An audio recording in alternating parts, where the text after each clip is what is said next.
Class లో December prelims mains కొత్త class start అవుతుంది. ఈ నెంబర్ కి కాల్ చేసి రిజిస్టర్ అవ్వండి. లిమిటెడ్ సీట్స్ ఉన్నాయి. పుష్ప 2 సినిమా విడుదల సందర్భంగా ఆర్టీసీ క్రాస్ రోడ్స్ లోని సంధ్యా థియేటర్ దగ్గర జరిగిన తొక్కిసలాట కేసులో కీలక పరిణామం అయితే ఒక చోటు చేసుకుంది. సంధ్యా థియేటర్ దగ్గర తొక్కిసలాట కేసుకు సంబంధించి అల్లు అర్జున్ వ్యక్తిగత సిబ్బంది బౌన్సర్ యాంటోనీని చికటపల్లి పోలీసులు ఇప్పటికే అదుపులోకి తీసుకున్నట్లుగా మనకైతే సమాచారం అందుతోంది. అసలు తొక్కిసలాటకు మూల కారణం అతడేనని వారు అనుమానిస్తున్నారు. కాగా ఇప్పటికే ఈ కేసులో A11 గా ఉన్న అల్లు అర్జున్ ను జైలుకు వెళ్లి మధ్యంతర బెయిల్ పై బయటకొచ్చారు.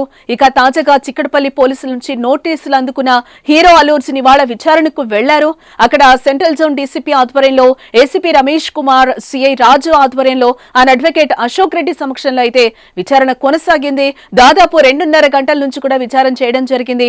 ఇప్పటికే ఎంక్వైరీ పూర్తి కావడంతో పోలీస్ స్టేషన్ లో పేపర్ వర్క్ ముగిసిన తర్వాత అల్లు అర్జున్ బయటకొచ్చారు. అయితే అల్లు అర్జున్ విచారణలో వ్యక్తిగత బౌన్సర్ల డేటాను పోలీసులు సేకరించినట్లుగా మనకైతే సమాచారం అందుతుంది. అందులో భాగంగానే బౌన్సర్ యాంటోనీని పోలీసులు అదుపులోకి తీసుకున్నట్లుగా సమాచారం.